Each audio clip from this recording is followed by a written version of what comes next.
Oke, saya langsung lanjut ke Mas Guntur. Mas Guntur, kok tadi kan Kang Uki sempat menyampaikan ya ada peran dari Pak Jokowi yang meminta pada kader PSI untuk bertemu dengan Pak Prabowo. Anda juga mendapat informasi seperti ini atau seperti apa sebetulnya? Kalau saya mendapatkan informasi dari sahabat saya, Ulin Yusron, yang dia cerita dia bertemu Pak Jokowi setelah kehadiran Pak Prabowo di PSI. Waktu itu uji coba LRT ya. Mas Ulin tuh nanya ke Pak Jokowi, apa benar meminta untuk bertemu Prabowo ini. Terus Pak Jokowi bilang enggak, katanya. Dan saya lebih percaya memang Pak Jokowi itu mau ngurus hal-hal yang katakanlah terkait dengan langkah-langkah politik sebuah partai ya. Kalau itu terjadi kan itu ya seperti pertanyaan Mbak tadi, itu kan bagian dari intervensi politik yang seharusnya tidak dilakukan. Dan saya masih percaya bahwa Pak Jokowi itu untuk sebagai seorang presiden tidak akan pernah memainkan peran-peran seperti itu ya. Mengatur mana koalisi, mengatur mana langkah politik, itu sama saja tindakan yang merendahkan Pak Jokowi sendiri gitu loh.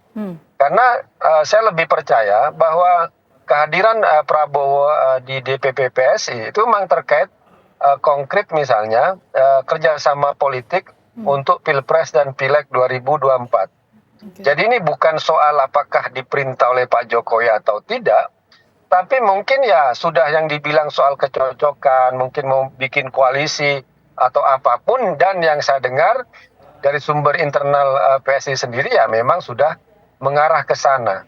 Nah, terkait misalnya ucapan Sis Grace tadi bahwa ini masih belum ada putusan, itu ya bagian untuk menenangkan konstituen pendukung Ganjar yang ada di PSI gitu, saya lihat. Oke, kalau gitu saya mau ke Kang Uki. Kang Uki, kok tadi Anda sempat menyampaikan ya bahwa ini ada Pak Jokowi yang meminta kepada kader PSI untuk kemudian ketemu Pak Prabowo. Ini konteksnya memang ada arahan khusus, ada instruksi khusus dari istana soal ini atau seperti apa sebetulnya konteks yang Anda sampaikan tadi, Kang Uki?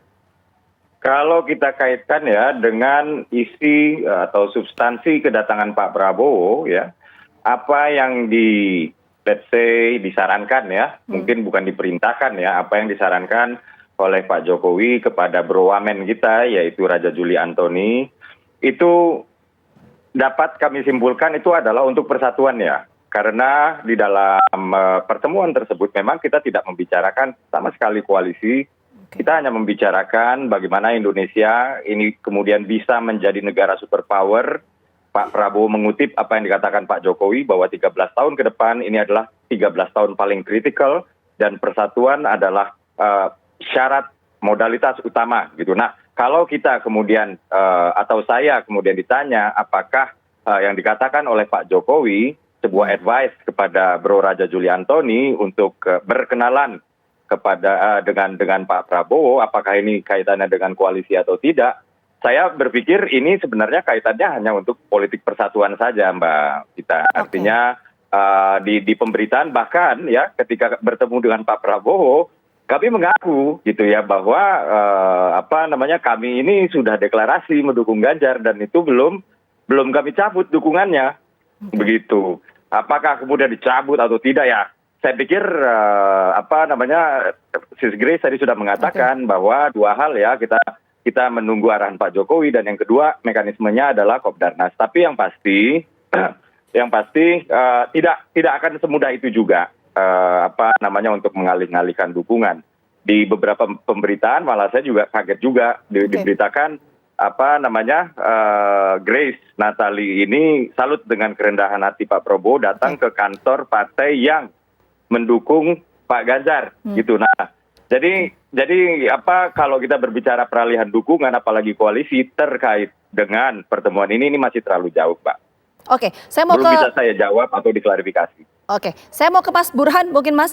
Kalau tadi Kang Uki kan menyampaikan bahwa sejauh ini PSI belum mencabut dukungan atau tidak mencabut dukungan untuk Ganjar Pranowo ya. Karena kan di awal itu kan PSI partai pertama tuh waktu itu yang mendeklarasikan mendukung Ganjar Pranowo. Tapi sementara kemarin ada pertemuan antara Prabowo dan juga kader PSI. Nah ini artinya memang peralihan dukungan atau memang sebetulnya PSI mendukung sejumlah pihak atau bagaimana?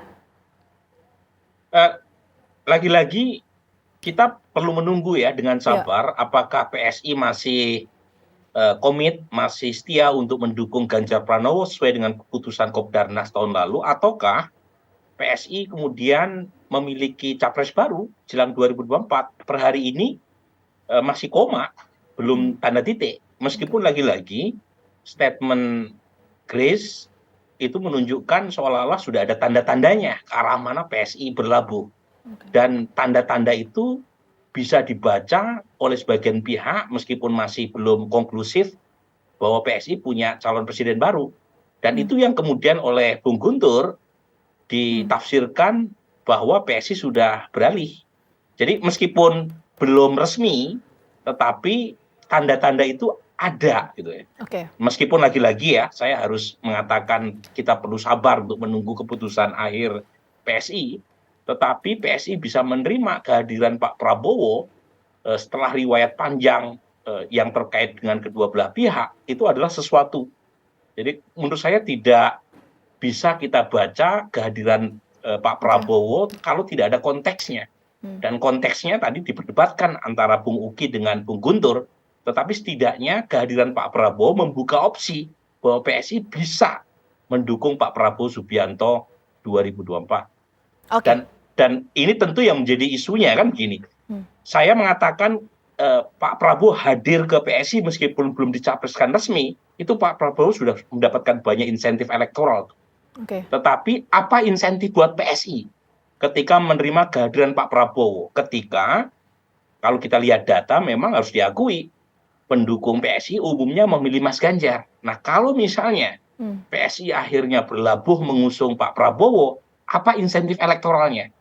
Nah ini yang harus dipikirkan karena bagaimanapun PSI masih punya PR panjang ya untuk bisa melampaui parliamentary threshold 4%. Oke, itu menarik sebetulnya kalau kita bahas soal insentif elektoral ya untuk masing-masing partai, tapi sayang sekali waktu kita terbatas. Nanti mungkin lain waktu. Terima kasih banyak, kita lihat dinamikanya seperti apa nanti. Terima kasih banyak untuk Mas Burhan, Mas Guntur dan juga Kang Uki sudah bergabung bersama kami di Kabar Petang. Terima kasih. Terima kasih Ganjarian.